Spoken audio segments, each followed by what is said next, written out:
તો અત્યારે બનાવી રહી છું હાંડવો. સવારના નાસ્તામાં સરસ ગરમા ગરમ હાંડવો આપણે બનાવી લઈએ. એ જીઓજી નાસ્તો લેવા આવ્યા છે, કેવું લાગે છે કેજો હો. મેસેજ કરજો, વિડીયો બનાવજો, પપ્પા ખાતા હોય ને. હાલો bye bye, tata bye bye. એ હા, તો હવે મેં કરી લીધી હતી કાનાજીની પૂજા અને કાનાજી કેટલા સરસ લાગી રહ્યા છે તમે જોઈ શકો છો. તો અત્યારે અમારા ક્લાયન્ટના ચાલે છે હેર સ્પા. મનીષા બેન આવ્યા છે. કેમ છો મનીષા દીદી? એકદમ બરાબર ને. પૂનમ દીદી મેકઅપનું કરી રહ્યા છે અને આજે બલીનો બકરો મને બનાવવામાં આવે છે. निशा दीदी, पूनम दीदी ने सगाई कराई दियो क्या? नहीं करनी मेरे को। क्यों नहीं करनी है? ना नहीं करनी। अच्छा होता पता है, घूमने मिलता है पति के साथ। नहीं घूमना है, चलेगा। क्यों नहीं घूमना है? बस ऐसे। तो आप डरते क्यों हो शादी से? नहीं बस ऐसे। क्यों? क्या करनी पड़ती है, शादी तो करनी पड़ती है। बहुत टाइम है, 5-6। आपकी एज कितनी है? 18।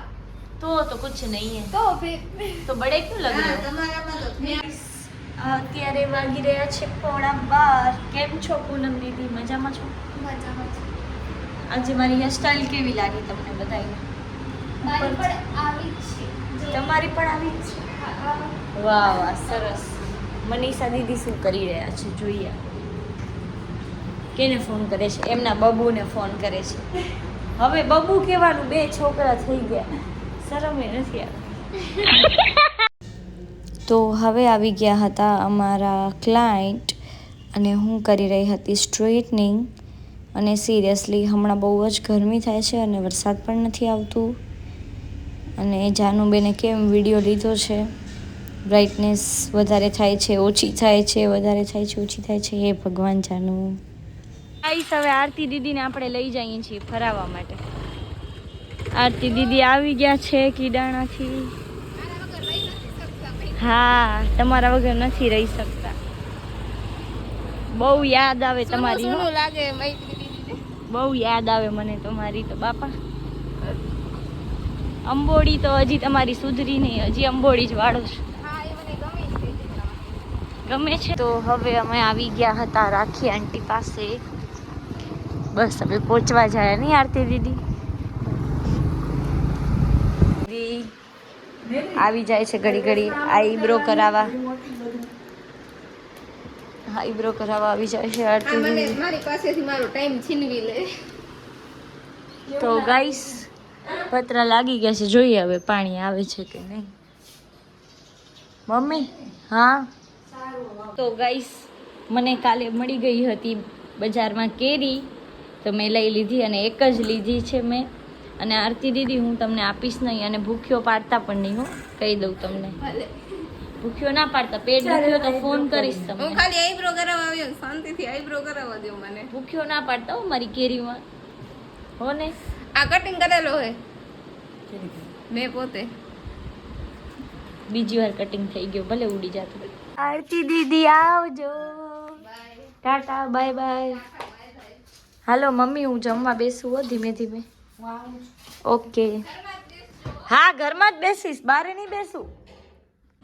તો આજે બનાવ્યો હતો સવારે નાસ્તામાં હાંડવો. જોઈને તમને કેવો લાગે છે? ખાવાની ઈચ્છા થાય છે? કમેન્ટમાં જરૂર કહેજો. ચાય પી લીધી છે, હવે આપણે જઈએ સલૂન. પતરા સરસ લાગી ગયા છે. હાલો મામા સારું કામ કર્યું હો, એકદમ સરસ. 150 દેગા હો મામા. 150 માં થઈ જશે ને? કે ખપતા નહીં, પૂછ નહીં ખપતા, બોલ દે ભાઈ. વરસાદ આવતો નથી, આવે તો મજા આવે. બાય બાય, આવજો આવજો.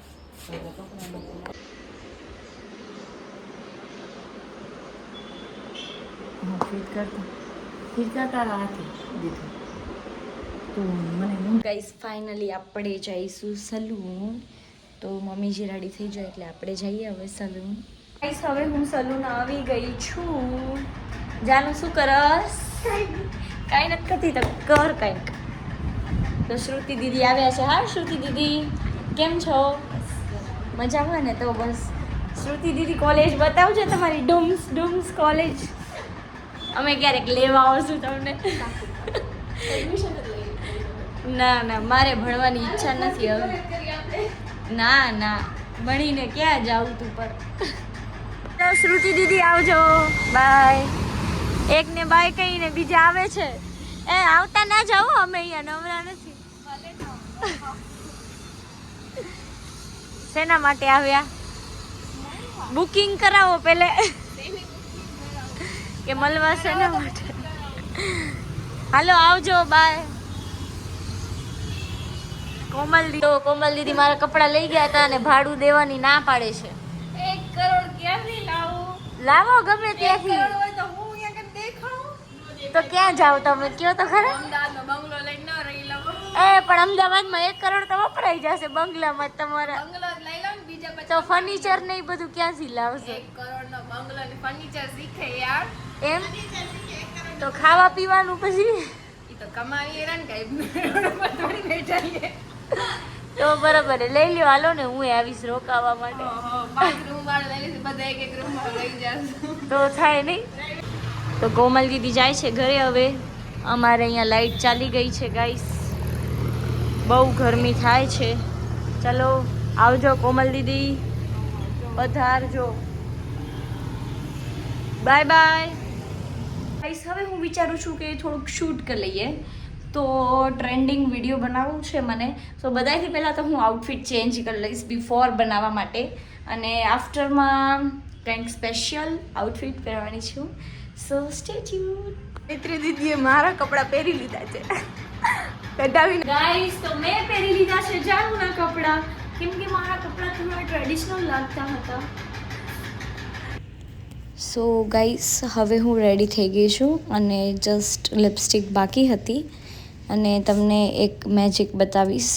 હમણાં જ થોડી વારમાં મેજિક થશે. આપણે ગોલ ફરીશું એકવાર અને એકદમથી ફટાકથી આઉટફિટ ચેન્જ થઈ જશે. તો એ મેજિક જોવા માટે તમને આખો વિડીયો જોવો પડશે. તો 1 2 3 and start. So here is my final look. અને મેં તમને કીધું એવી રીતે કેટલું સરસ મેજિક થઈ ગયું તમે જોઈ શકો છો. અને હવે અમે કરશું અમારું shoot. Guys here is my final look. તો હું કેવી લાગુ છું આફ્ટર મેકઅપ કમેન્ટમાં કહેજો જરૂર. અને અત્યારે વાગે છે 9:30 અને ફટાફટ વાઇન્ડ અપ કરીને હું જઈશ ઘરે, કેમ કે કાલે છે અમને ઓર્ડર અને બહુ જ લેટ થઈ ગયું છે. એન્ડ મોમેન્ટ ઉપર અમે વિચાર્યું કે લેટ શૂટ, તો બહુ જ લેટ થઈ ગયું છે. અને જાનુ ઘરે ગઈ છે અને હું પણ બધું વાઇન્ડ અપ કરી મેકઅપ રિમૂવ કરી અને ફટાફટ જઈશ ઘરે. ફાઇનલી હવે મેં મેકઅપ કાઢી દીધું છે અને હવે હું જઈશ ઘરે જવા, કેમ કે અત્યારે વાગી ગયા છે 9:45 વાઇન્ડ અપ કરતાં. અને તમને એમ થતું હશે એકદમ से हालात बदल दिए, ख्यालात बदल दिए, जज्बात बदल दिए. तो गाइस मेकअप એને જ કહેવાય. ચલો ચેન્જ કરી નાખે. અગર ન્યૂડ મેકઅપ કરવો છે તો આપણે તો ડેલી કરીએ જ છે, બટ મેકઅપ એવું કરવાનું કે લુક એકદમથી ચેન્જ કરી નાખે. બટ હા આઈ નો બધાને એવું મેકઅપ નથી ગમતું, જસ્ટ સિમ્પલ એન્ડ સોબર ગમે છે. તો યસ આપણે ફંક્શનમાં જઈએ છીએ તો સિમ્પલ રહી શકીએ, અધરવાઇઝ શૂટમાં તો માઇન્ડ બ્લોઈંગ જ જોઈએ. સો ગાઈસ આપણે ફટાફટ ઘરે જઈએ, લાઇટ્સને બધું ઓફ કરી દઈએ ક્વિકલી. શું કરો છો મમ્મીજી? મમ્મીજી કપડાં લીધે છે તારે વિકાવા. મમ્મી આ જરા કપડાં સુકાવાની ચપટો રહી ગયા. શું કરો ઉભા કરે? કપડાં લેવા ગયા હતા એટલે આવી ગયું ને. પપ્પા જોઈ છે વ્લોગ મારા. જોવો ને પણ ગામના શું કામ જોવો છો હે પપ્પા? પપ્પાને છે ને થોડુંક સંભળાય ઓછું છે ગાઈસ. એમને મશીન લઈ દેવાનું છે કાનનું, ઓછું સાંભળી શકે છે. નહીં સાંભળ, તને ખબર હે ને હજી મશીન લેવાનું બાકી છે તો કેમ સંભળાશે? પપ્પા નથી સંભળાતું ને. ઓ મારો બ્લોગ જોઈ લીધો. Thank you so much for watching. ચલો ગાઈસ કપડાં વીટાવીએ મમ્મીને, નહીં તો મમ્મી ધોઈ નાખશે આપણે કપડાની જેમ. મમ્મી ધોવે એવી લાગે તને? હા મમ્મી. મમ્મી તું શું કહેતી હતી? વન પીસ સારું જ દિવેન્સી લઈ દીધું છે. પપ્પા તમે મમ્મીને શું લઈ દો હે પપ્પા? હે શું લઈ દ્યો દેવાંશુ મને કપડા લઈ દે તમે મમ્મીને ક્યાં ક્યાં લઈ દીધું આવડી તારી મમ્મી લઈ આવ્યો તો મમ્મીને કપડા તો લઈ દેવા પડે ને હે પપ્પા તો મમ્મી બારે ઊભા જોતા હતા કે ગાડીમાં શું થયું છે પણ ગાડીમાં કાંઈ થયું નહોતું એકચ્યુઅલી માટી થઈ ગઈ છે અને અમે બધા બારે બેઠા હતા કકુ માસી બહુ શરમાય છે વિડીયોમાં શરમાવાનું ના હોય કકુ માસી thank you so much for watching guys